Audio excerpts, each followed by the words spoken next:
경제이정표 마일스톤 H.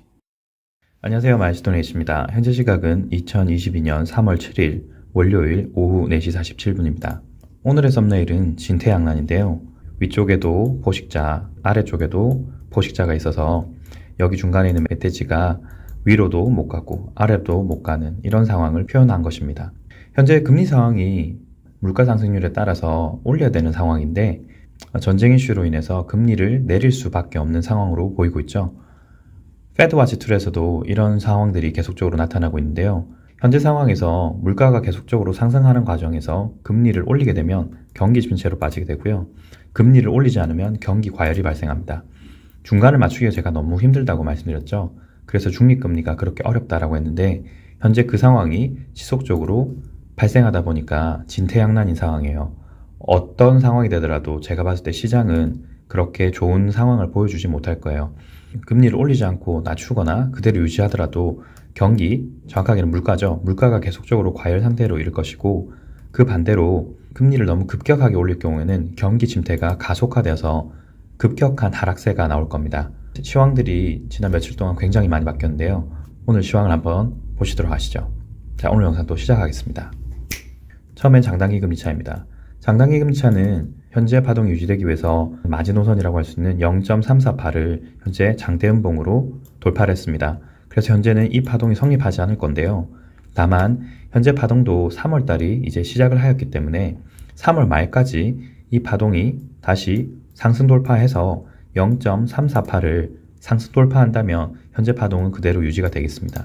스토캐스틱은 과매도권에 진입을 해서 시그널이 점점 좁혀지려고 하고 있고요. RSI는 하단을 좀 남겨두고 있습니다. 그래서 조금 더 하락이 가능할 거로 보이고요. 금월 말 중에 진행이 되지 않는다면 해당 파동이 성립하지 않기 때문에 파동 카운트는 기존에 말씀드렸던 연장 파동으로 조정이 진행되고 있다. 3파, 3파, 5파로 내려와서 큰 파동이 이런 식으로 진행이 완료된 이후에 다시 상승하게 되는 그런 구조가 되겠습니다. 실제로 상승 파동이 이런 식으로 다시 올라올 수 있을지 금월 중에 이렇게 올라올 수 있을지를 봐야 될 텐데요. 일단 10년물 장기금리를 보게 되면 파동구조상 아직 상승 추세들을 한 번밖에 만들지 않았습니다. 그리고 스토캐스틱은 아직 과매수권에 들어오지 않았고요. RSI는 상승권을 조금 더 열어두고 있습니다. 하지만 주요 저항 구간이라고 할 수 있는 1.725를 윗꼬리를 만들면서 그리고 음봉을 만들면서 돌파를 하고 지지를 하지 못하고 있죠. 그래서 이 파동이 조정 이후에 다시 올라갈 수 있는 근거를 지금 보고 있다라고 생각은 합니다. 해당 구간에서 해석할 수 있는 여지가 여러 가지가 있기 때문에 조정이 진행 중일 것이다. 다시 상승을 보일 수 있을 것이다. 라고 보는 게 맞을 것 같고요. 그리고 2년물 단기금리 같은 경우는 월봉 기준으로는 팽이형 도지를 만들었고요. 시그널 같은 경우는 스토캐스틱은 이미 과매수권에서 시그널 교차를 보이고 있고 RSI 같은 경우는 옆으로 눕고 있습니다. 그리고 일본 기준으로는 3개의 추세대를 다 만들고 현재 두 번째와 첫 번째 추세대 사이에서 조정을 받고 있습니다. 엘리어트 파동 분석에 따르면 현재 3개 파동이 다 만들어져서 큰 1파동이 만들어진 상태고 조정이 어느 정도 있은 이후에 다시 올라갈 수 있겠습니다. 현재 이 파동 형태를 봤을 때는 조정 중이라서 조정 이후에 다시 올라갈지 혹은 더 큰 하락을 할지를 좀 지켜봐야 될 것 같고요. 2년물 금리가 이런 식으로 지금 고가권에서 다시 내려오려고 하고 있다는 것은 패드와치 툴에서 보는 수치 역시도 이런 식으로 하락을 하고 있는 것을 보여줄 것입니다. 패드와치 툴에서 보시게 되면 3월 16일 날 패드가 얼마 정도 금리 인상을 할지에 대한 퍼센테이지를 보여주고 있는데요. 확률상 0.25에서 0.5, 즉 0.25%만 올린다고 하는 확률이 94%를 보여주고 있고요. 한 가지 주목하실 만한 것은 현재 금리를 그대로 유지한다 역시도 6%를 보여주고 있습니다. 일주일 전까지만 하더라도 해당 수치는 제로였어요. 하지만 전쟁 상황이 지속적으로 진행될 것 같고 경기 침체가 장기화됨으로 인해서 제롬 파월 의장 역시도 현재 상황이 좀 더 지속될 상황이다라고 얘기를 했었죠. 그러면서 시장에서는 현재 3월 달에는 금리 인상을 하지 못할 거야 라고 생각하는 확률이 6%대로 올라가 버렸습니다. 일주일 만에 이렇게 올라가 버린 것이죠. 그래서 지금 현재 금리가 점점점 떨어지는 것으로 보이고요. 연말 상황을 보게 되면 현재 상황으로 보자면 기존과 크게 변경된 상황은 없고요. 150에서 175bp까지 올라갈 거다라고 보고 있습니다. 전반적으로 페드와치2를 보더라도 시장이 금리를 덜 올릴 거야 라고 생각을 하고 있는 거죠. 하지만 이 외에 다른 지표들은 여전히 경기가 과열되고 있음을 나타내고 있습니다. 대표적인 것이 유가인데요. 유가는 월봉 기준으로 보면 RSI 스토캐스틱 모드 과매수권에서 여전히 유지 중이고 상승 각도가 아래로 꺾일 기미를 보여주지 않고 있습니다. 파동 구성이 1파, 2파, 3파, 4파, 5파로 현재 5파가 큰 연장 파동으로 진행이 될 가능성이 높다고 생각합니다. 1시간봉 기준으로는 현재 5파의 파동이 5파로 나왔다라고 보고 있는데요. 5파 마지막 파동 이후에 조정 형태를 보여주고 있어요. 이런 식으로 조정 형태를 보여주고 있고 다시 한번 상승을 보여주고 있습니다. 그 말은 여기가 5파에서도 5-1파, 여기가 5-2파, 그리고 여기가 5-3파일 수도 있는 거죠. 그래서 지속적으로 현재 상승 추세 구간에 있기 때문에 파동이 끝날 때까지는 지켜봐야 될 것 같습니다. 그리고 월봉 기준으로 봤을 때는 올타임 하이 148불까지 올라가는지도 지켜봐야 될 것 같습니다. 현재 기준으로는 125불이기 때문에 20불 정도가 남았죠. 그리고 국제유가 이외에 곡물 가격 같은 경우도 지속적인 상승을 보이고 있는데요. 밀이라든지 옥수수 가격이 지속적으로 상승을 하고 있는 상황입니다. 물가가 지속적인 상승을 보이고 있기 때문에 페드가 금리 인상을 전쟁 이슈만으로 지속적으로 낮은 레벨로 유지할 수는 없는 상황이에요. 지속적인 낮은 금리를 유지한다고 하면 물가 상승률을 버티지 못하고 시장이 굉장한 과열권으로 가서 나중에는 급격한 금리 인상을 해야 될 상황이 오게 될 겁니다. 달러 인덱스는 98.9로 제가 예상하고 있던 100.2에 거의 근접했고요. 파동상으로는 1파, 2파, 3파, 4파, 5파 현재 이 마지막 5파동을 그리고 있는 것으로 보입니다. 마지막 5파동 같은 경우도 1파, 2파, 3파, 3파가 진행되고 있는 것으로 보이기 때문에 102.2까지는 올라갈 수 있다고 생각되고요. RSI 스토캐스틱 둘 다 과매수권에 진입을 했지만 아직까지 꺾이려고 하는 모습은 전혀 보이고 있지 않아요. 그래서 추가적인 상승도 가능할 것으로 보이고요. 달러 인덱스가 그렇게 올라갔기 때문에 저희 원달러 환율도 1227.4원으로 강력한 상승세를 보여주고 있는데요. 제가 봤을 때 중요하다고 생각되는 저항 영역인 1218.04를 강한 장대 양봉으로 뚫고 올라갔습니다. 저항권이라고 할 수 있는 것이 1292.11인데요. 70원 정도를 남겨두고 있기 때문에 약 6% 정도 상승만 하면 되겠습니다.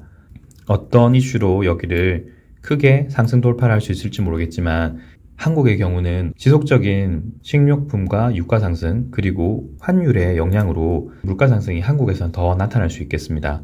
그렇게 되면 한국의 원화 약세가 지속되면서 악순환이 지속되겠죠.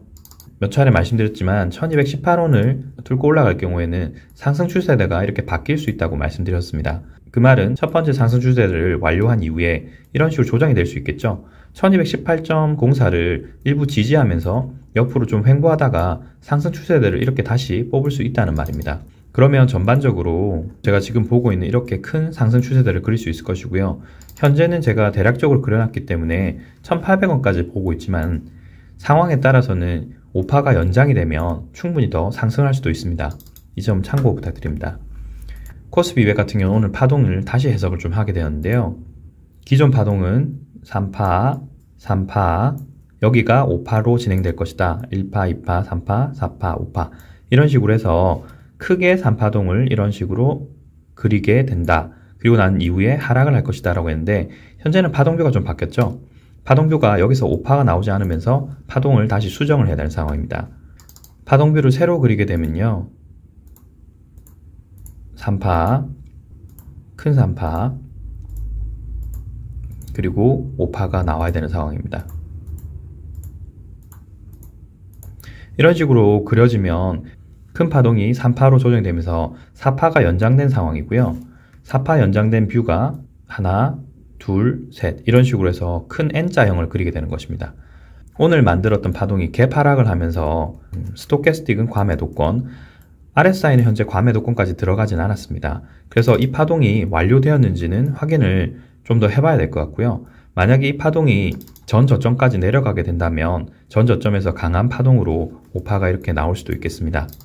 5파로 나와서 367.12를 돌파하지 못하거나 돌파를 하더라도 크게 돌파하지 못하고 지지가 되지 않고 하락을 한다면 여기에 367.12 구간에 저항 영역이 엄청나게 크게 쌓여 있다. 그래서 하락한 이후에 다시 상승을 하더라도 큰 반등은 나오지 않을 거다라고 볼 수 있을 것 같습니다. 전체 이 파동이 3-1 파동이 맞다면 여기서 지지부진하게 시간을 좀 끄는 것이 어떻게 보면 말이 됩니다. 1파, 2파, 3파, 4파, 5파를 만든 이후에 반등을 하더라도 367.12가 지속적인 저항 구간이 되고 있기 때문에 큰 반등을 하지 못하고 여기서는 정말 큰 하락이 나올 수 있다는 상황이 해석이 되는 겁니다. 진퇴양난과 마찬가지인 것이죠. 이 구간에서 올라가지도 내려가지도 못하다가 몇 번의 저항을 누적을 시키다가 이 구간을 강력하게 돌파하지 못하니까 이제는 여기서 하락을 보게 된다. 충분히 말이 되는 상황인 거죠. 그리고 원달러 환율을 보시더라도 현재 상황이 그렇게 녹록하지 않다라고 생각을 합니다. 나스닥 역시도 큰 변동이 없다면 1파, 2파, 3파, 4파 여기서 5파로 하락을 해야 된다.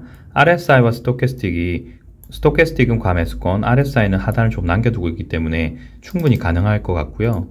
일본 기준으로 보더라도 RSI가 기존 상단 고점들을 넘기지 못하고 현재 하락 추세고 스토캐스틱 역시도 시그널이 교차를 했습니다. 그래서 어떤 이벤트가 조금 더 있어서 내려온다고 하면 강력하게 5파를 만들 수 있을 것 같아요. 주봉 역시도 RSI 스토캐스틱을 보더라도 스토캐스틱은 과매수권에 진입하기 직전이고 RSI는 하단을 좀 남겨두고 있습니다. 하락 추세대를 그리고 있기 때문에 충분히 더 내려갈 수 있는 것이죠. 그리고 마지막으로 보실 것은 금은 그리고 금은비입니다. 금은 월봉 기준으로 보면 기존 고점을 통과하고 올타임 하이를 찍고 있습니다. 물론 이제 종가 기준이기 때문에 월봉은 마무리를 지어봐야 알 것이고요. 스토캐스틱, RSI 모두 과매수권에 진입을 하지 않았기 때문에 아직 더 상승 여력이 있다고 생각합니다. 금 같은 경우도 상승 추세대를 하나, 둘을 지금 만들고 있고요. 마지막 상승 추세를 만들고 있다고 생각합니다. 그래서 충분히 과매수권까지 크게 상승을 할 수 있다고 생각합니다. 그에 비해서 은은 아직까지 금과 같이 올타임 하이를 찍고 있지 않죠. 그 말은 은이 금과 같이 50불대의 올타임 하이를 찍기 위해서는 아직까지 상승 여력이 더 남았다. 여기 더 충분히 올라갈 수 있을 것이다 라고 보면 될 것 같습니다. 그리고 제가 말씀드렸던 25.684를 상회를 하면 더 올라갈 수 있을 거다라고 했는데 금일 25.818을 지금 찍고 있고요. 상승 영역이 그렇게 크지 않지만 스토캐스틱과 RSI를 보면 과매수권에서 스토캐스틱이 올라가려고 하고 있고 RSI 같은 경우도 상단을 많이 열어두고 있기 때문에 금의 상승 추세를 봤을 때는 충분히 상승 여력이 더 있다. 그리고 금은비의 파동 구조를 보더라도 80.67을 올라가지 못하고 지금 하락세로 돌아섰죠. 현재 여기 있는 파동이 5파, 3파, 5파로 내려와야 되기 때문에 이게 하락 5파의 시작이지 않을까라고 생각합니다. 그 이유가 스토캐스틱은 현재 과매수권에서 시그널 교차를 보이고 있고 RSI 역시도 지금 시그널을 전환을 보여주고 있죠.